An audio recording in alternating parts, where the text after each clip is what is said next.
I feel like my mission is also to like bring opportunity to the community as well, because I lost so many friends that I know if they had the certain opportunities that I had, they most likely would never have been in the predicaments that they were in when they did pass away. Yeah.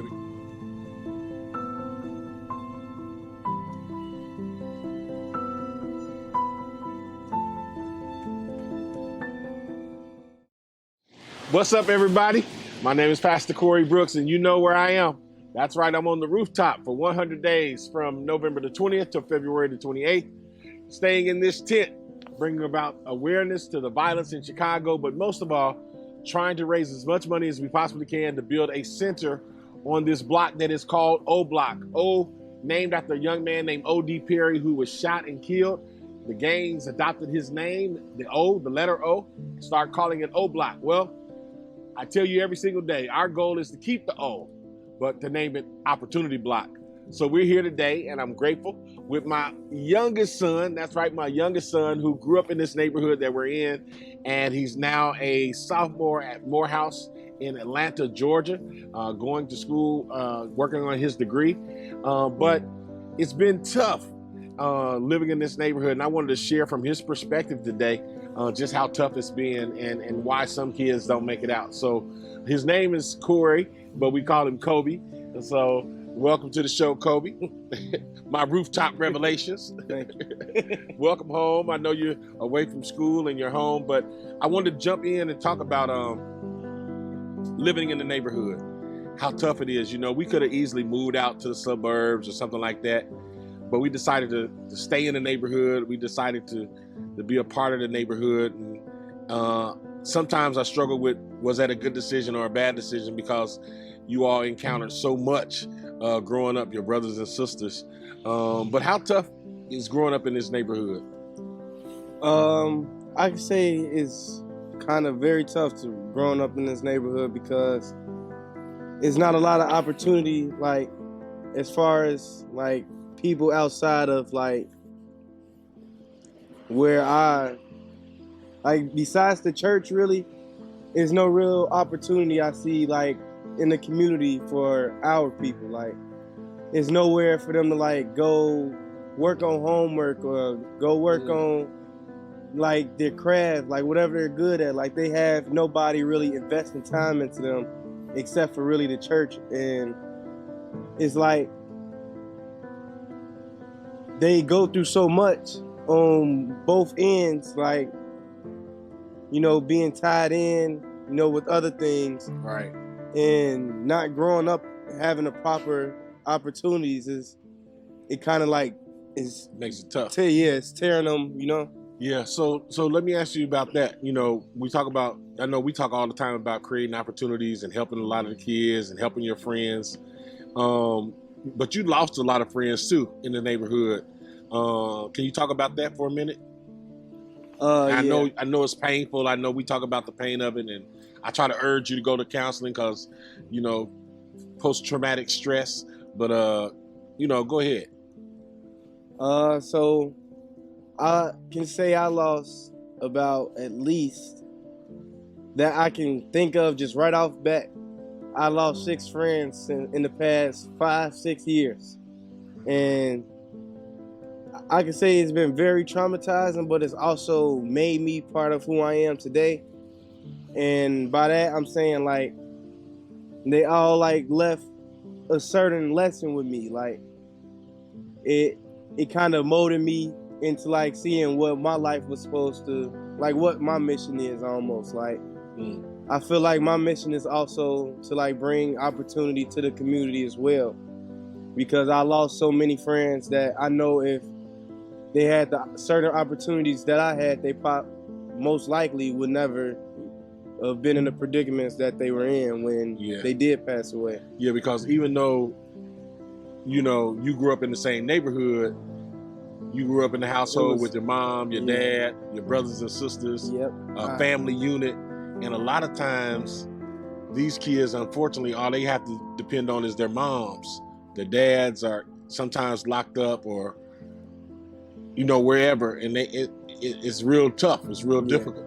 And 9 times out of 10, the mom is always at work. So it's really, they depend on themselves and their siblings. Yeah. It's like they looking at each other to raise each other instead of parents. Like, Yeah. but I didn't have the same, story. You know what? I want to ask you one more quick question about gangs. Why is it that in our neighborhood that you automatically, like I know for a fact you've never been in a gang, you're not in a gang, you're a great kid, but you have friends who have that lifestyle, because they live in certain neighborhoods. Why is it that even though you never been in a gang, that you automatically get associated with a certain group of people just because you live there? Why is that? What is that about? I could say from my standpoint and like from my outside looking in, I could say it's really like people involve themselves in gangs because it's protection almost. Like that's how they look at it. It's no real providers out here for them. It's no real protectors. So they look to the guys on the block, the big brothers on the block, and that's their role models. That's who they run up behind. That's all they see. So that's the road they tend to take, and other people associate you because that's who you around. And even though you may never say, yeah, I'm this, just because you hang with them or like you from this certain area, or it's like, even if y'all blood, it's a lot of certain things that can just tie you in. And it's not, I don't think that's right, because I don't think nobody should be like judged about where they live at or the circumstances, labeled, or you feel me, about the circumstances they came from.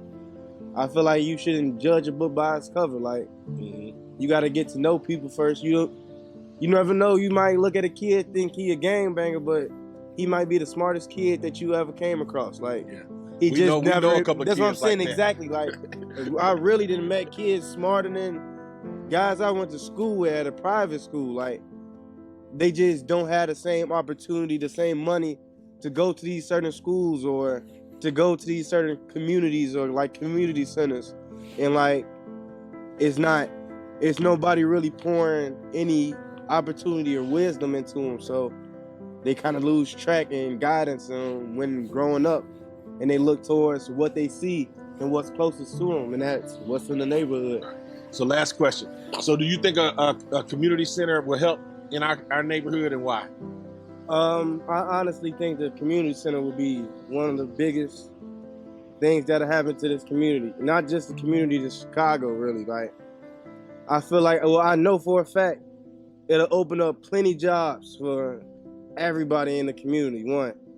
And two, I know some of the things that we're going to have in the community center, like a basketball court, studios, dance studios, theater, auditorium. Like, it's so many.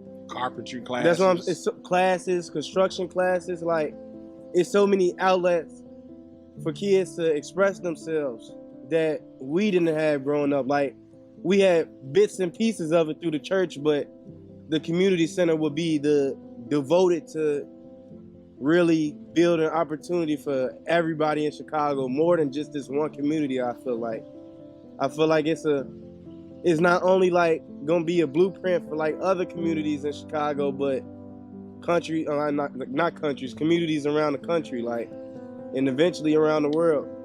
Absolutely, I believe that.